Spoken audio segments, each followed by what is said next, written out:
So now I'm going to read something to you because this is a little bit more formal, because we have some cool news to announce, and what better to announce the news than tonight at the Gotti reunion.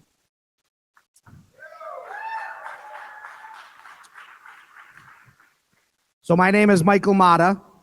As the co-founder and CEO of VirtualCons, I am most pleased to announce that our company, in association with Vision Studios, is set to begin a production on a major film, Gotti II.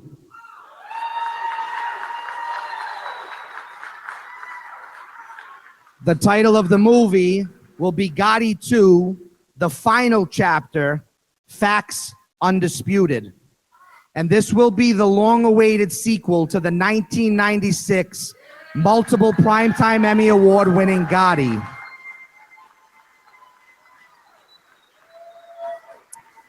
And, thank you, returning in the title role is Armand Assante.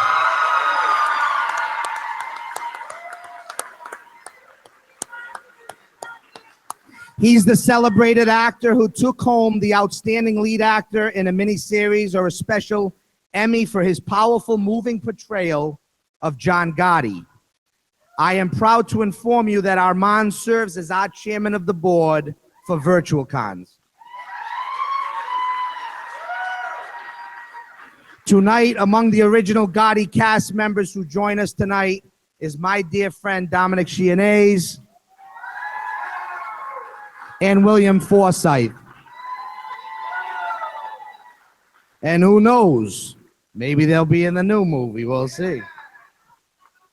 Gotti II, the final chapter, Facts Undisputed, will be written by Nick Vallelonga, co-writer and producer of The Green Book, who received Best Original Screenplay and Best Picture Academy Awards for his contributions to the unforgettable and already iconic film, and George Gallo, writer of Midnight Run, starring Robert De Niro.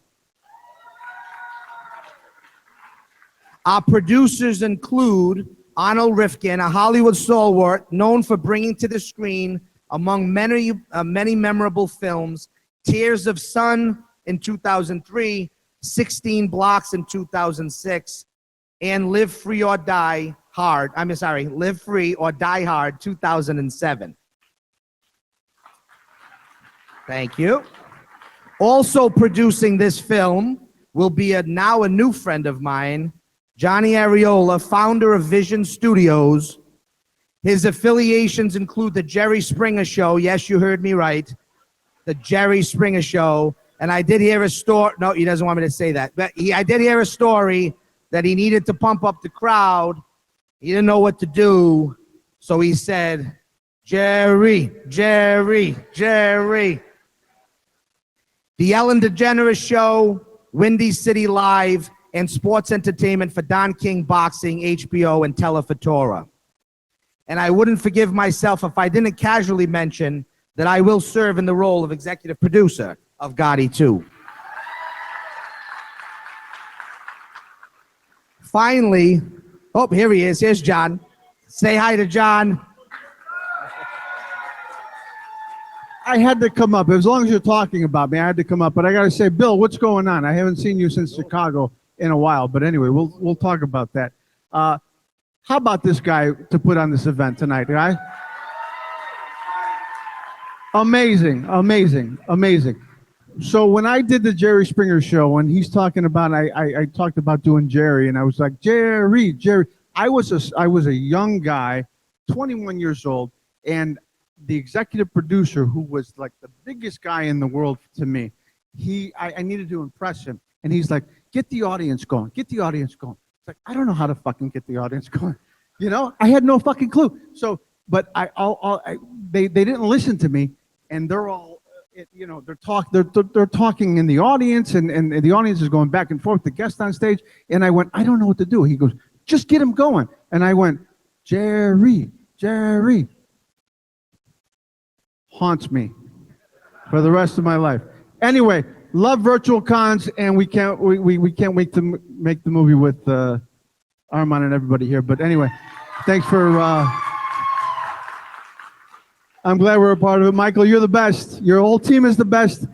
You guys are awesome. You guys rock it. You guys rock it. Round of applause for Johnny. I hate to tell him, he was 21. I was like 5 at the time, but that's all right. Finally, I'm proud to announce the involvement in our work of a prime mover of Gotti II. He is unrivaled living repository of fact regarding the life and times of his father, a surgeon of sorts who cuts away the malignancies of falsehood, innuendos, and slander to reveal the truth about the man who raised him, the man whose name he carries, the man to whom he's devoted. I speak of our production key advisor, John A. Gotti. John's mission is to tell his father's story factually and comprehensively, which is precisely why he has come to us in our shared capacity as storytellers. He understands that with Gotti II, we will deliver the truth via the powerful vehicle of dramatic fiction. He knows that Gotti fictions written and told as fact by so-called authorities are best described as boogeyman tales, fables cynically designed to keep an underinformed citizenry scared and willing to excuse the many illegal and immoral excuses of self-proclaimed honorable protectors. John has granted us, the producers and the creative core of Gotti II, the final chapter, Facts Undisputed, unfettered access to his family's archives, including hundreds of hours of video and audio tapes and thousands of pages of public, private, and even allegedly secret documents.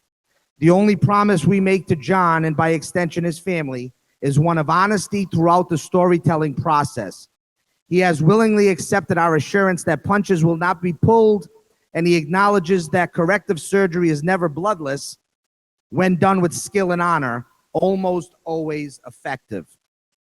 Simultaneously with the production of Gotti II will be the creation of a documentary thoroughly informed by the Gotti archives. The academic rigor and tone that are inappropriate in a piece of dramatic fiction will be present in abundance throughout his nonfiction production. The working title of this documentary will be Behind the Scenes, The Making of Gotti II, Final Chapter, Facts Undisputed. Further plans are underway to convert the former Ravenite Social Club, the 247 Mulberry Street space that is commonly described as the Manhattan headquarters of the Gambino crime family during the 1970s and 1980s, into a museum. Okay. I think he's excited. The space will display items from the aforementioned Gotti archives and interactively tell a story undiminished by official and cultural fabrications. I'll close with a brief mediation on the immeasurable allure of so-called mob stories. My company is enjoying remarkable success producing events like SopranosCon, MobMovieCon, and tonight the Gotti reunion. Thousands upon thousands of fans of the mob genre in general and the title stories in particular flock to meet the men and women who have brought these favorite entertainments to life. But there's an even deeper response, one that doesn't always rise above the subconscious, to what every intelligently created mob story delivers, to which our private stories confirm. Beneath the violence and the sex, below the thin film of soap opera conventions, mob stories dispel myths and show the truth about who and what we could be if only given an opportunity. And in their most inspired iterations, mob stories take us by the shoulders, spin us around to face realities about which we'd rather not think. My favorite example of such a scene, at least until Gotti II's out, takes place in The Godfather, Part 2, when Michael Corleone confronts a holier-than-thou U.S. senator who simultaneously is disparaging the appearance and criminality of Italian Americans and demanding a huge bribe. Michael sets him straight when he says, "We're both part of the same hypocrisy, Senator, but never think it applies to my family." I join with my fellow travelers on the Gotti II journey when I state that when all is said and done, we are international audiences will have been moved to deep thought and bold feeling, which is to say we will have been educated and entertained. What happens next, my friends, is up to us. I thank you very much from the bottom of my heart. We are so excited for this journey that we're about to undertake.